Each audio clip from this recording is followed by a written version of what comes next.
E aí pessoal, sejam bem-vindos a mais um vídeo da Área Nativa. Eu sou a Amanda e bora lá para mais uma análise de To Your Eternity, segunda temporada. Antes de nós iniciarmos o vídeo, já mete o dedo aí nesse like, se inscreva no nosso canal que tem muito conteúdo legal. A gente vai ter um quadro novo no canal que é a Jorge e seus amiguinhos. Ficou muito legal, gente, sério, vale muito a pena. E também os nossos outros vídeos, né, sobre assuntos diversos e as nossas análises, que Blue Lock tá demais, todo mundo já sabe. Copa do Mundo aí, então a gente tá querendo assistir coisa de futebol. E é claro, To Your Eternity que tá... Eu nem sei definir como está To Your Eternity, mas está conquistando o meu coração. Provavelmente algumas pessoas estão um pouco desanimadas com ele, né? Achando que tá um pouco, sei lá, estranho. Mas eu creio que tá indo para um caminho muito interessante. E a gente vai falar aqui sobre o episódio 7 de To Your Eternity que... Uou, sério. Cabeças podem rolar. Literalmente. Mas fazendo uma retrospectiva do que aconteceu anteriormente, Fushi ele foi preso pela igreja de Bennett, foi preso lá na cidade de Entos. Eles ajudaram, né, a prender o Fushi, prenderam também o Bon-Samá todo, enfim, tá uma loucura. Só quem ficou livre foi o Carraco, que a gente acha que ele vai ajudar ali. Fushi tá preso em uma coisa de ferro derretido dentro, então ele não tá conseguindo retomar a consciência, não tá conseguindo voltar pro seu corpo e assim sair de lá. Então eles selaram o Fushi dentro desse negócio.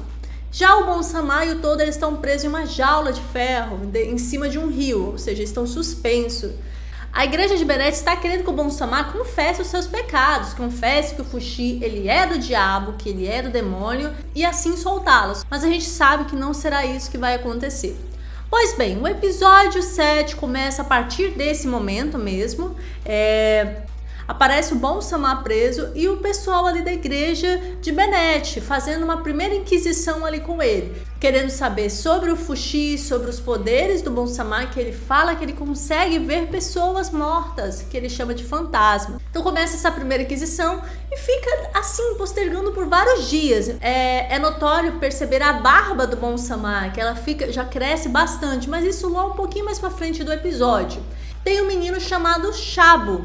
E quando o Bon-Samá olha pra ele, ele vê o menino e uma mulher do lado dele. Só que a aura que ela passa, né, a luzinha que aparece nela é de um fantasma. Então ele pergunta pro menino como é que era o nome dele e ele fala, essa do seu lado é a sua mãe? E o garoto fala que não, ele foi preso por roubar pão e a mãe dele tinha sido levada para outro local. E é claro que por ser um pouco sem noção, o Bon-Samá acaba falando pra ele que acha que a mãe dele tinha morrido, já tinha falecido.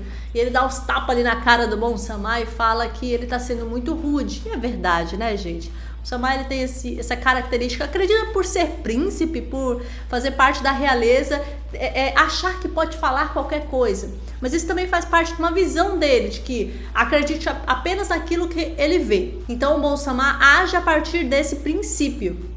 Aparece vários momentos que o pessoal da igreja dá alimentos para eles através de uma corda para chegar nessa jaula. E quando chega lá, tem um pedaço de pão para ele, um pedaço de pão para o menino. E é claro, um líquido ali para eles beberem.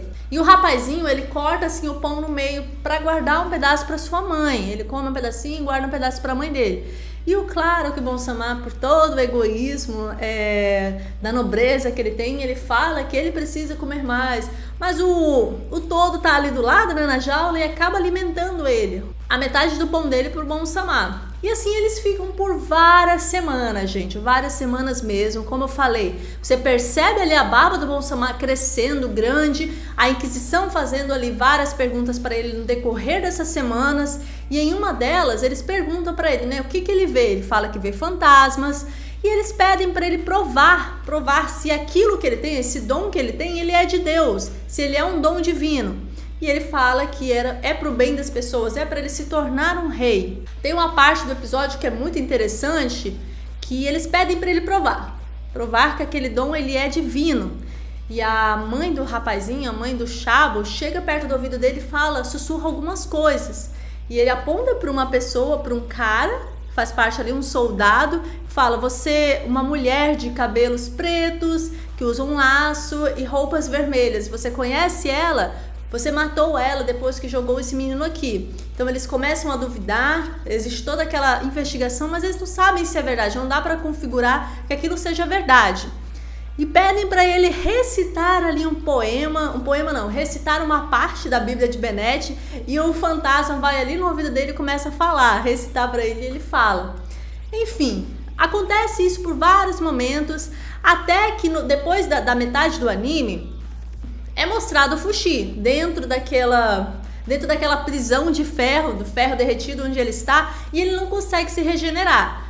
O cara do capuz preto começa a explicar pra gente como é que tá funcionando o Fushi naquele momento, que ele recobra a consciência de tanto em tanto tempo, mas como ele não consegue se regenerar, como ele não consegue manter o corpo dele bem, ele acaba perdendo a consciência e ficou fazendo isso por várias semanas.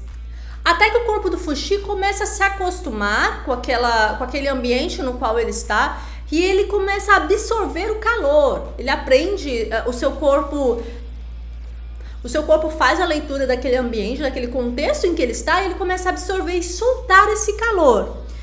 Até que o ambiente ali, a jaula dele de ferro, no qual ele está, de ferro derretido, ela começa a expandindo até a mão dele começar a sair. Nesse momento, as pessoas que estão lá nas ruas olham e veem o que está acontecendo, jogam água, os seguidores da igreja de Bennett jogam água, e naquele momento fica como se fosse uma estátua do Fushi no local onde ele está selado.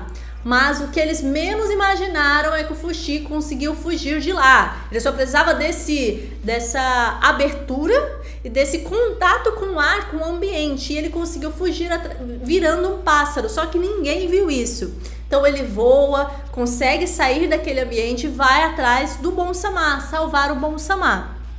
Bom, gente, para nossa surpresa, ele não se deixa ser levado, não se deixa ser salvo, porque ele entendeu o plano da igreja de Bennett. Eles não têm medo do Fushi ter poder ou do Fushi ser um deus. Eles têm medo de que as pessoas adorem o Fushi e deixem de adorar a igreja de Bennett, o deus da igreja de Bennett. Isso é o que causa maior medo deles. Então, o que eles querem fazer é que o Fushi ele seja visto como maligno, ele seja visto como uma pessoa, como um ser do mal. E esse é o objetivo deles. Fazer com que o Bon-Samá confesse isso para que todas as pessoas que adoram o Fushi deixem de adorá-lo. Como ele entendeu isso, ele não quis ir com o Fushi, pediu para o Fushi salvar apenas o Chabo e o Todo e deixar ele lá. O Fushi fez um corpo para cada um, como se eles tivessem sido mortos, e deixou lá na jaula junto com o Bon-Samá. Então, quando a igreja de Bennett de manhã foi lá, foi ver como o Bon-Samá estava, viu que tinha duas pessoas mortas e perguntou para ele, né, o que aconteceu aqui? E ele disse, né, fez uma história mirabolante lá, de que um demônio no meio da noite foi lá para matar todo mundo, mas como ele conseguia vê-lo, ele falou que era para passar um recado para a igreja de Bennett. E explicou para eles como é que era esse monstro, né? Que ele era cabeludo, que ele era grande, tinha cor de pele tal, fedia a xixi de gato, enfim, um monte de coisa lá. E falou que o Fushi, que ele estava muito bravo porque eles tinham prendido uma pessoa aliada a ele, né? Que era o Fushi. E eles perguntam para ele, tá, então beleza, você rejeita o Fushi e aceita o deus da igreja de Bennett? E ele fala que não, que ele ama o Fushi. E nesse momento ele deixou de lado todos os desejos egoístas, os desejos que ele tinha, e teve esse comportamento totalmente altruísta de negar a igreja de Bennett e manter assim o companheirismo que ele tinha com o Fushi. Bom, então o que temos ali no final do episódio é o Bon-Samá sendo levado para ser executado. Claro que definitivamente eu acredito que ele não vai ser executado, porque olhando toda a trajetória do anime, as pessoas que morreram, ou elas estavam ali no momento de batalha, onde não era possível salvá-las, onde o Fushi não estava ali presente para salvá-las. Então, nesse caso, eu acredito que ele vai chegar ali no finzinho, né? No início do episódio que vem, e vai salvar o Bon-Samá. E dessa forma terminou o episódio. Então vamos aguardar para ver como é que vai ser no episódio 8 de Shuyo Eterno, mas tá muito interessante, gente. Vale a pena assistir, de verdade. Então é isso. Não esqueçam de curtir e se inscrever no nosso canal. E até mais!